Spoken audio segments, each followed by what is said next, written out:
খুব ভালো আছো, সুস্থ আছো, আমরাও ভালো আছি। দেবনাথ ফ্যামিলিতে তোমাদের আরেকবার স্বাগত। আজকের হচ্ছে সোমবার, আর ঘড়ি কাটাতে বাজে এখন বেলা 12টা। তো এখন থেকেই ব্লগটা শুরু করলাম তোমাদের সাথে নিয়ে, সঙ্গে নিয়ে। সকলকে জানাই শুভ দীপাবলির অনেক অনেক শুভেচ্ছা, শুভ কালী পুজো। তার কালী পুজো দীপাবলিতে একটু ঘর সাজাবো না তা তো কখনো হতেই পারে না। আর সবার প্রথমে তো আমাদের সবচেয়ে প্রিয় জায়গা হচ্ছে রান্নাঘর। তা রান্নাঘর দিয়ে একটু শুরু করছি। আর এই জায়গা এটা অনলাইন থেকে অনেকদিন আগেই কিনেছি। এই যে ওয়াল স্টিকার যেটা কিচেনে লাগাতে হয় না, তা সেটা কিনেছিলাম। তা আজকে একটু সুবিধা আছে, জায়গা রান্না বান্না হয়ে গেছে আর আজকে অনেকটা সময়ও আছে। এখন একটু ঘর গুছাবো, আর তার আগে রান্নাঘরটা একটু সুন্দর করে গুছিয়ে নেবো। ওই যে ছেলেও বাড়িতে রয়েছে ছুটি, তাই জন্য ভাবলাম মা ছেলে মিলে কিন্তু এই কাজগুলো একটু একটু করে নি। তা চল, স্টিকারটা কিরকম এসছে আমি কিন্তু এখনো খুলেও দেখিনি, কিচ্ছু না। আগে কিন্তু এই ওয়ালটা না ভালো করে পরিষ্কার করে শুকনো কাপড়ে মুছে তারপরেই কিন্তু স্টিকার গুলো লাগাতে হয়। এই প্রথমবার লাগাচ্ছি, জানি না কতটা ঠিক হবে কি না হবে। তা চলো এটা খুলে দেখে নি আমি কি আছে, কতটা আছে কি জানি, পুরো ওয়ালটা হবে কিনা বলতে পারছি না। এটা কি করে লাগাই রে বাবু, এটা দিয়ে খুলে নেবো প্লাস্টিকটা।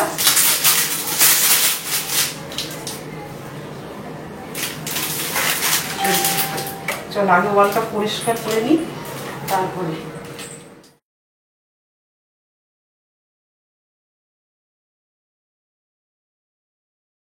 ওয়ালটা প্রথমে সার্ফ দিয়ে ভালো করে তেল চিটে যেহেতু একটু একটু ছিল, তো সেটা ভালো করে পরিষ্কার করে নিয়ে ভিজে কাপড় দিয়ে মুছে, শুকনো কাপড় দিয়ে কিন্তু মুছে একদম শুকিয়ে নিয়েছি, যাতে স্টিকারটা না খুব অনায়াসে যাতে লেগে যায়। সেই জন্য জল থাকলে কিন্তু একদমই হবে না।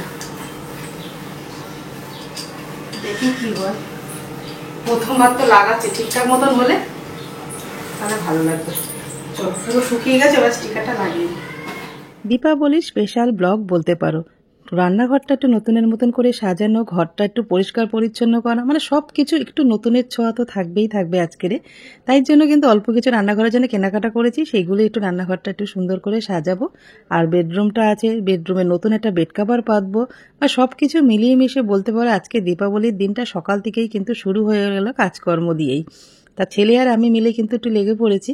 প্রথমে আমার যে কাজটা ছিল সেটা কিন্তু আগে করে নিলাম, কেন এই রান্নাঘরে ওয়াল স্টিকার লাগাতে গেলে কিন্তু ওয়ালটা ভালো করে পরিষ্কার করে শুকনো করে তারপরেই কিন্তু লাগাতে হবে। লাগানোটা কিন্তু ভীষণ চাপের ব্যাপার, জানো তো।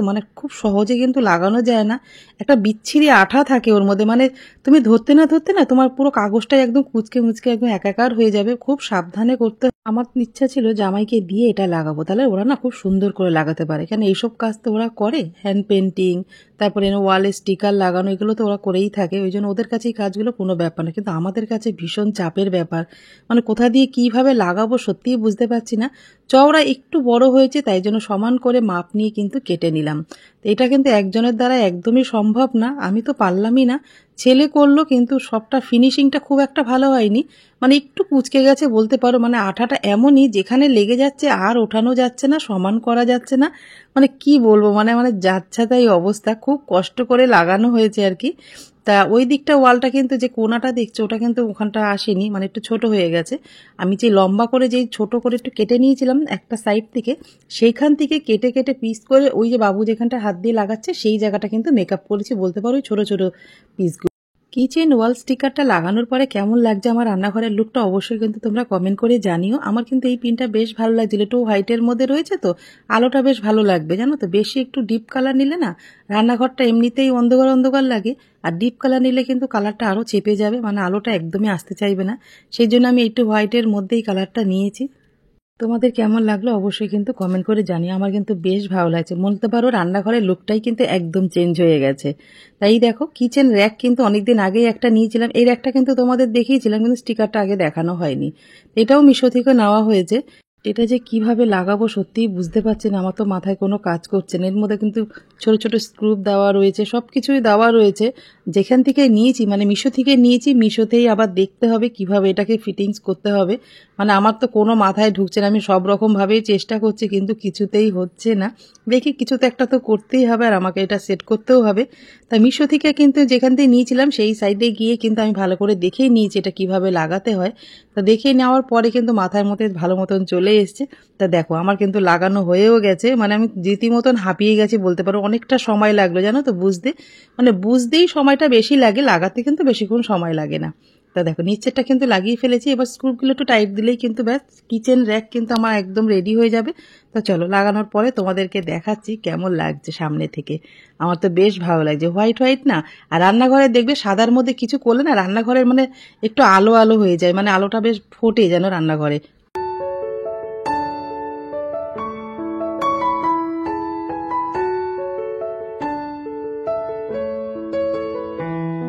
এতক্ষণ পরিশ্রম করার পরে কিচেন র্যাকটা তো রেডি করে যাবে, তার মধ্যে যদি কিছু সাজিয়ে গুছিয়ে না রাখি সেও তো রাগ করবে, আর আমারও কিন্তু মনের দিক দিয়ে শান্তিই পাবো না যে এত পরিশ্রম করাটাই বেকার হয়ে গেল। তো উপরে দেখলাম কিছু মশলার প্যাকেট রয়েছে, আর ছোটো ছোটো কাচের কন্টেনার তো আমার রয়েছেই। আর বেশিরভাগ মশলা কিন্তু আমি মশলার যে দানি থাকে সেটার মধ্যে ঢেলে রেখেছি। আর এই ছোটো কন্টেনারের মধ্যে যা মশলা প্যাকেট তোলার কিছু মশলার প্যাকেট তোলাই রয়েছে, সেই কন্টেনারগুলো ফাঁকা রয়েছে, ভাবলাম কিছু ঢেলে রাখি, দেখতেও কিন্তু বেশ ভালো লাগবে একটা। আর দুঃখের বিষয় একটা, বেশি কন্টেনার কিন্তু এর মধ্যে ধরবে না, মানে এগুলো একটু সাজানো গোছানোর জন্য বেশ ভালো লাগে রান্নাঘরে।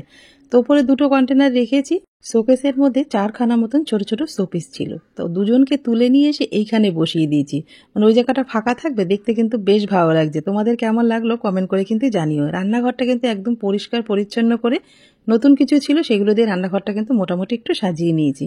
এইবার আমি একটু টিভি ক্যাবিনেটটা পরিষ্কার করব, তাই জন্য যা যা ছিল ওখানটা কাগজ টাগজ সেগুলো ফেলে দিয়ে চলে আসলাম। কিন্তু আমার টিভি ক্যাবিনেট কিন্তু আমার একদম সাদা হয়ে গেছে, কালো, মানে টিভি ক্যাবিনেটটা পুরো সাদা হয়ে গেছে আমাদের স্যামের হেয়ার ফল হয়ে, সেগুলো একদম ভরে গেছে, সেগুলো একটু পরিষ্কার করে নেবো। আর ওই আর্টিফিশিয়াল যে ছোট ছোট গাছগুলো আছে তার মধ্যে তো আমাদের স্যামের হেয়ারে একদম ভরে গেছে, এগুলো করতে এখন অনেকটা সময় লাগবে জানো তো। মানে এগুলো না, মানে প্রত্যেক দিনই তো প্রায় করা হয়, ছেলে করে আমি করি, মানে যে যখন ঘর পরিষ্কার করি তখন সে কিন্তু ছোট্ট একটা কাপড় দিয়ে কিন্তু এটা মুছে নি, কিন্তু সকাল হলে কিন্তু আবার যেই কি সেই হয়ে থাকে। মানে এগুলো হচ্ছে প্রত্যেক দিনের কাজ, প্রত্যেক দিন তো সবার এক কাজ করতে ভালো লাগে না, সেই জন্য অনেকটা কিন্তু ময়লা পড়ে যায়। তোমাদের সেদিনকে বলেছিলাম না নতুন বালিশের ওয়ার আমাদের স্যাম কিন্তু ছিঁড়ে দিয়েছে, এই বেড কভারটা কিন্তু নতুনের মতনই রয়েছে এখন, কিন্তু বালিশের কভার কিন্তু একটাও নেই। দেখো তার মধ্যে এটা কালকেই কিন্তু ছিঁড়েছে, সেইটাই কিন্তু আমি এখন মোছার কাজে ব্যবহার করে ফেলছি। কি করবো বলো, সুতির কাপড় তো এমনিতেই লাগে, এগুলো মুছতে গেলে তো এগুলো ফেলে না দিয়ে কি করবে, মানে এত ছিঁড়ে ফেলেছে, সেই জন্য ফেলে না দিয়ে ভাবলাম এগুলো মোছামুছির কাজেই ব্যবহার করে ফেলি, কিছু তো কাজে লাগুক।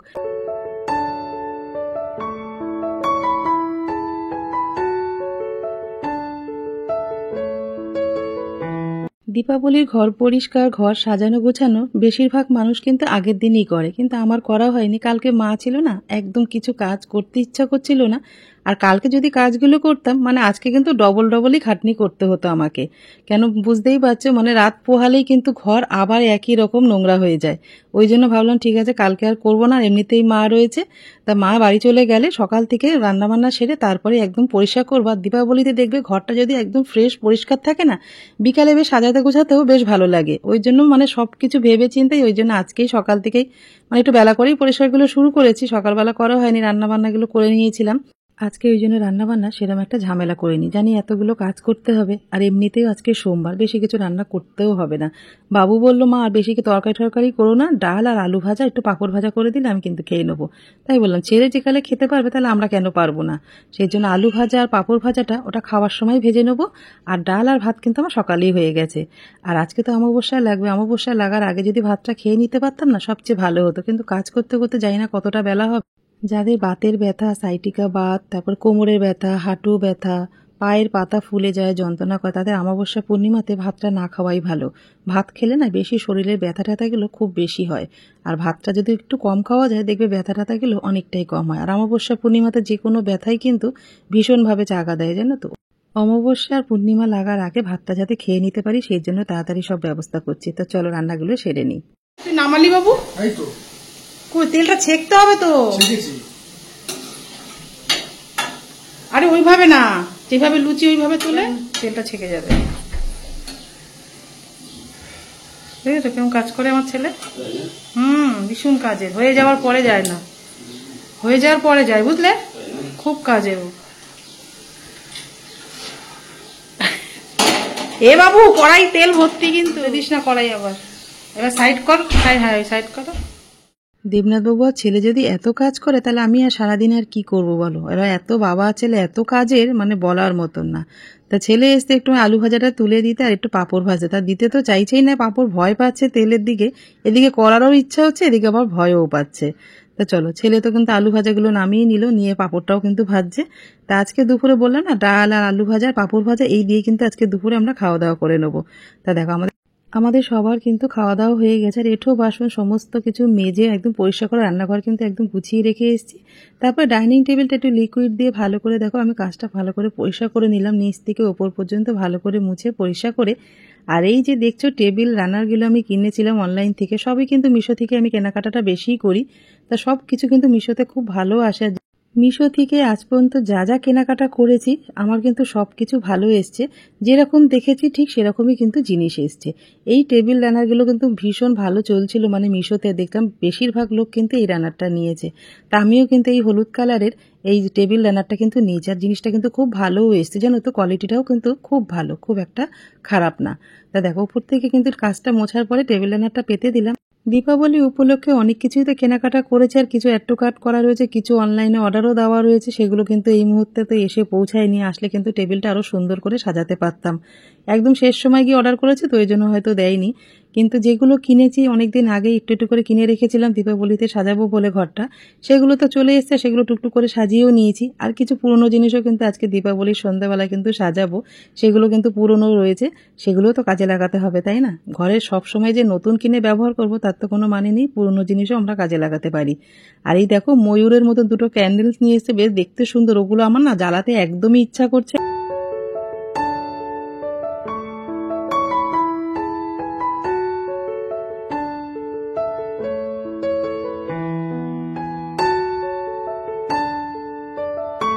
টেবিলটা সাজানোর পরে কেমন লাগছে কমেন্ট করে কিন্তু জানিও, আরও কিছু সাজাতে পারলে আরও বেশি সুন্দর লাগতো, কিন্তু ওই যে বললাম এখনও সেই জিনিসগুলো আসেনি, আসলে তোমাদের সাথে অবশ্যই শেয়ার করব আমি কি কি অনলাইন থেকে অর্ডার করেছিলাম। তা দেখো সোফা কাভার যেগুলো রয়েছে সেগুলোই কিন্তু আজকে পেতে দিলাম, মানে এগুলো আর কিনে উঠতে পারিনি জানো তো, সামনে গাড়ি নেওয়া হয়েছে, পুজো টুজো গেল, সব কিছু মিলিয়ে বলতে পারো অনেকটাই খরচা হয়ে গেছে, ওই জন্য আর বেশি কিছু কিনিনি। আর এইগুলো টুকটুক করে আমি মিশোতে অর্ডার করেছিলাম বলে সেই জিনিসগুলো দিয়ে আজকে দীপাবলিতে ঘরটা একটু সুন্দর করে সাজিয়ে নিলাম।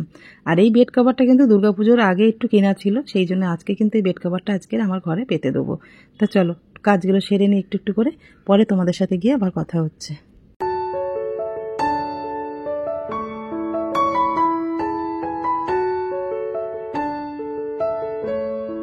এই হলুদ বেড কাভারটা না, এটাও আমি কালীগঙ্গা থেকেই কিনেছিলাম, পুজোর অনেক আগে গেছিলাম কি যেন কিনতে, তখন পছন্দ হয়েছিল হলুদ বেড কাভারটা, সেটা সেই সময় নিয়ে এসেছিলাম। আর দুর্গাপুজোর সময় সেরকম করে বেড কাভার কিছু কেনাও হয়নি, বাবুর ঘরের জন্য বেড কাভার কিনবো করে ভুলেই গেছি জানো তো, পুজো এই কাজ ওই কাজ করতে করতে সবাই বাড়িতে ছিল, একদম মাথা থেকে বেরিয়ে গেছে। ছেলের ঘরের জন্য আরও দুটো বেড কাভার কিন্তু কিনতে হবে, বেড কাভার আমার তো প্রচুর লাগে, কেন আমাদের স্যাম তো রয়েছেই আমার জিনিসপত্র নষ্ট করার জন্য, সেই জন্য। আর এই বেডশিটটা না 650-700 ভেতরে কিন্তু দাম রয়েছে। এখানে দুটো কোলবালিশ, একটা পাশ বালিশের কভার, একটা বেড কাভার, একদম বড় সাইজের বেড কাভার। আর আমার বেডটা কিন্তু 6-7-এর থেকে অনেকটাই বড়, এই জন্য একটু বড় বেড কাভার হলে কিন্তু আমার সুবিধা হয়।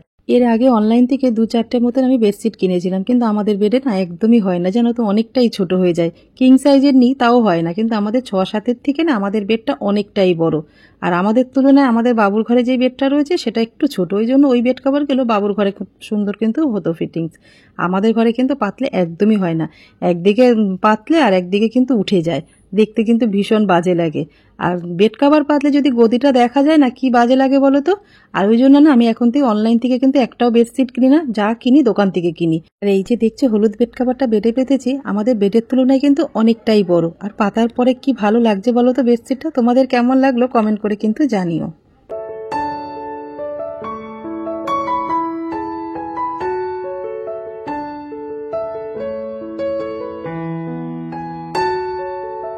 ঘরের সমস্ত কাজ কিন্তু মোটামুটি আমি কমপ্লিট করে ফেলেছি, তা চলো বিকালে গিয়ে তোমাদের সাথে আবার কথা হচ্ছে।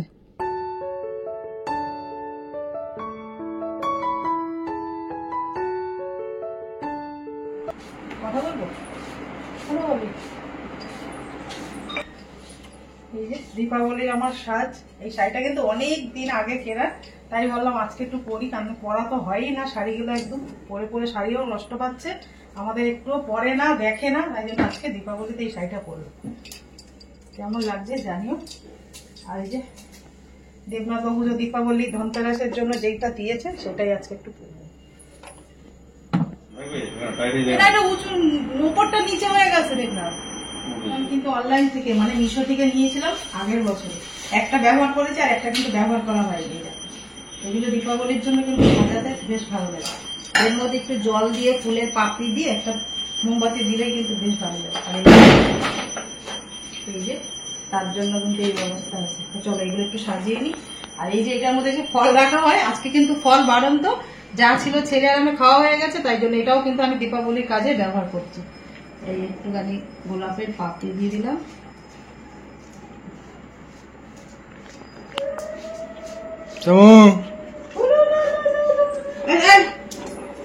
হ্যাপি দীপাবলি বলবে যে আমার সাথে। এদিকে এদিকে এখানে বস, এদিকে এদিকে দাদার দিকে, দাদার দিকে ধরো, দাদার দিকে এদিকে এদিক করো, এদিক করো, এখানে এদিকে বসো বসো, বসো বসো।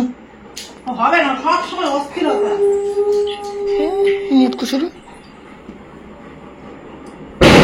বলে দে মেরে তোমারে সবকে লিয়ে হ্যাপি দিওয়ালি। আপনি ক্ষমতা নেই বলার, আপনি বলার ক্ষমতা নেই। দেখলাম বলে দাও তো হ্যাপি দিওয়ালি। শুভ দীপাবলির অনেক অনেক শুভেচ্ছা আমাদের দেবনাথ ফ্যামিলির তরফ থেকে। এরা তো দুজনে বাবা ছেলে, কেউ আসছে না। ছোট ছেলে তো পাগল হয়ে আছে বাজির আওয়াজে। আমি কাকে নামে বারণ করবো বাজি ফাটাতে, সবাই তো বাজি ফাটাচ্ছে।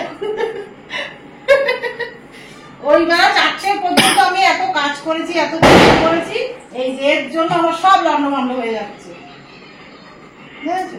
এই জন্য তো আমার রাগ হয়ে যাচ্ছে। কি করবো আর, কিচ্ছু করার নেই। বছরে একটা দিন সাজাতে তো হবেই।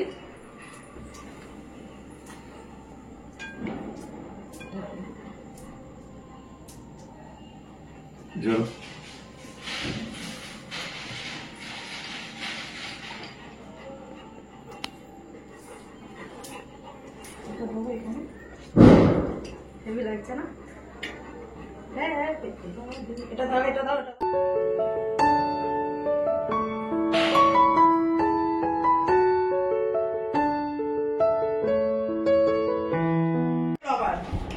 এর জন্য ঘরে টরে কিছু সাজানো যাচ্ছে না, আর বাজি ফাটছে না, প্রচন্ড আওয়াজে ভয়ে ওর বাবার কোলে উঠে যাচ্ছিল। তাই দেবনাথ নিয়ে ঘরে চলে আসছে টেস্ট চালিয়ে দিয়ে। ওকে নিয়ে কেউ বসে থাকতে হবে, বাইরে আগুনের সামনে নিয়ে যাওয়া যাচ্ছে না। খুব রিক্সে কিন্তু ঘরে মোমবাতি প্রদীপ জ্বালাতে হচ্ছে। তাড়াতাড়ি করে একটু জ্বালিয়ে দরজা দিয়ে চলে এসেছি। গেলে এত দৌড়াদৌড়ি করছো না, কোথায় মানে একটা বিপদ ঘটে যাবে, সেই জন্য। কিন্তু সবাইকে তো বারণ করা যায় না। কালী পুজো হচ্ছে আলোর উৎসব, তাই না? কিন্তু বাজির উৎসব না। একটু হালকা হালকা আওয়াজ করে, কারণ এইসব ব্লগেদের জন্য খুব সাবধানে বাজি ফাটাতে হয়। কিন্তু কি করবো, আমি যা কজনকে বারণ করবো? হ্যাঁ, আমার বারণ শুনবে নাকি? তুই বল, বাবার কাছে বসে থাকো। বসো। হ্যাঁ, কি করবো, খুব ভয় পাচ্ছে।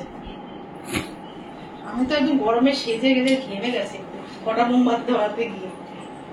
আমার একটু সাজা এটা ছুতো না লাগে। যে কোনো একটু উৎসব হলে ব্যাস, মনের দিক দিয়ে আনন্দ থাকো, সাজো একটু হালকা ফুলকা।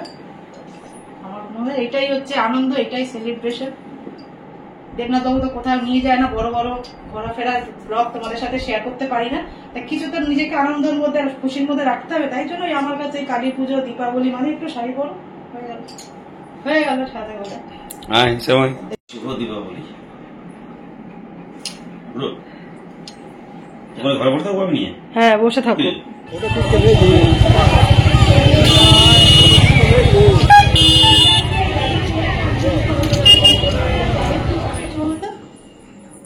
ঝুনঝুনওয়ালি লুচি বানাও, তাই গরম গরম লুচি বানাও। বেশি কথা না। যাদবপুরে গেছিলাম বাবুর সাথে, একটু ঠাকুর দেখাও হলো, আর একটু কিছু ছোট ছোট কাজ ছিল সেগুলো হলো। একটা ফোনের কভার কিনলাম, ছেলে ঘড়ি কিনেছে, সেগুলো সবকিছু ঠিকঠাক করতে গেছিলাম। একটু ঘুরে মা ছেলে একটু কেক টেক খেয়ে, একদম আইসক্রিম খেয়ে তারপর বাড়ি এসে। আমার জন্য? তোমার জন্য কি এনেছি? কিছুই জানো না। বিস্কিট এনেছি। চলো বাজি পোড়ো, চলো।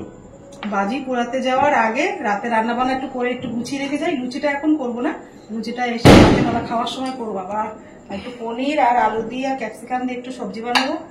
দুপুরে তো আলু ভাজা, ডাল আর পাঁপড় ভাজা খেয়েছি। আজকে সোমবার এমনিতেই, আর অমাবস্যা লেগে রয়েছে। জিরে, তেজপাতা, আর এই যে এর মধ্যে সব রকম মশলা, নিরামিষ যা মশলা, আদা বাটা, তোমার লঙ্কার গুঁড়ো, হলুদ, জিরে, ধনে, এই সব দিয়ে একটু পনিরটা। চলো তাড়াতাড়ি করে নিয়ে আর বাজিটা পোড়াতে যাই। চারিদিকে বাজি আর বাজি, কান পুরো খাওয়া।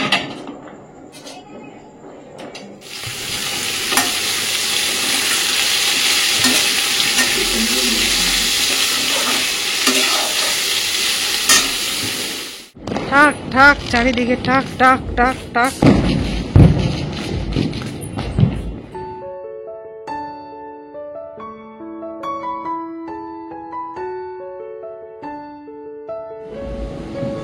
নিচে নিচে আছে দাও, নিচে আছে দাও, আপনি ছুটে যাবে। ও নিচে টানবে, আপনি ছুটে যাবে। হ্যাঁ, হাওয়াটা ভরে তো উঠে যাবে। অনেকটা সময় লাগে কিন্তু, অনেকটাই সময় লাগে। তো একটা হয়েছে, ভালো হয়েছে, মানে জিনিসটা নষ্ট হয়নি। না জ্বালিয়েছে আমি, আরো আছে অনেকগুলো। হাত দূরে রাখো, হাত দূরে করো। 3টে কালা হয় মনে হয়।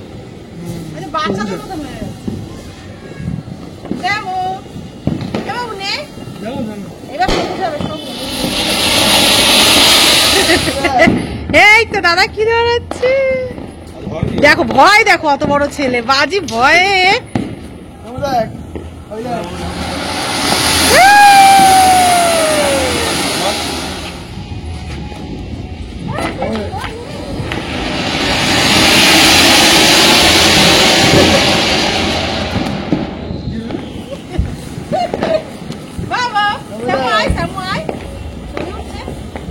হাতটা দূরে রাখো, হাত দূরে রাখো। বাবা স্যামের লাইট, চোখটা তো পুরো লাইট জ্বলছে, পুরো হ্যালোজেনের মতন। খুব মজা করে কিন্তু আজকে দীপাবলিটা আমরা সবাই মিলে কাটালাম, ভীষণ ভালো লাগছিল। শুধু পুচু সোনা, মনা, জামাই সবাইকে কিন্তু মিস করছিলাম, ওরা থাকলে কিন্তু পরিপূর্ণ হয়ে যেত। 2 ছেলেকে সঙ্গে করে নিয়ে কিন্তু অনেক বাজি পুড়িয়েছি এই বছর, জানো তো। আর ছোটটাকে তো ঘরে রেখেই যেতাম, কিন্তু ও এত ভয়ে না জড়সড় হয়ে ডাইনিং টেবিলের মধ্যে গিয়ে শুয়ে পড়ছে নিচে গিয়ে, একবার সোফায় উঠে যাচ্ছে, মানে এই করছে এত ভয়। ওই জন্য নিচে ওকে একা রেখে আমরা একদম ছাদে যাইনি, ওকে সাথে করে নিয়েই গেছিলাম। বাবুর কোলে ছিল, দেবনাথ বাবুর কোলে ছিল, মানে এইভাবে আর কি ওকে রেখেছি বুকের মধ্যে বলতে পারো। ছোট ছেলেকে আর নিচে রেখে যায়নি বাবা, আমার ছেলে আমার কাছেই থাক, ওই জন্য ওকে সাথেই নিয়ে গেছি। তা ছাদের থেকে বাজি পুড়িয়ে কিন্তু আমরা চলে এসেছি। এবার অনেক মজা, অনেক আনন্দ কিন্তু সবকিছু হলো। এবার তো পেট পুজো করতে হবে নাকি, রাত কিন্তু 11টা বেজে গেছে, তাই জন্য কিন্তু নিচে চলে এসেছি। এবার লুচিগুলো ভেজে নিলেই কিন্তু রাতে ডিনার কিন্তু আমাদের কমপ্লিট হয়ে যাবে। আর সন্ধেবেলায় তো পনিরের তরকারিটা হয়ে গেছে, আর দেবনাথবাবু কিন্তু ময়দা মেখে লেচি করে একদম গুছিয়ে রেখেছিল। তা দেখো ছেলেকে বাবাকে খেতে দিয়েছে, এবার নিজেও কিন্তু খেতে বসে পড়বো। তোমরা আজকে দীপাবলির দিনটা কে কিরম ভাবে কাটিয়েছো আমাকে কিন্তু কমেন্ট করে জানিও। আজকের ব্লগটা আমি এই পর্যন্তই রাখলাম। যদি তোমাদের কিছু ভালো লেগে থাকে লাইক, কমেন্ট, শেয়ার করো। আর আমার চ্যানেল নতুন হলে অবশ্যই কিন্তু তোমরা সাবস্ক্রাইব করো।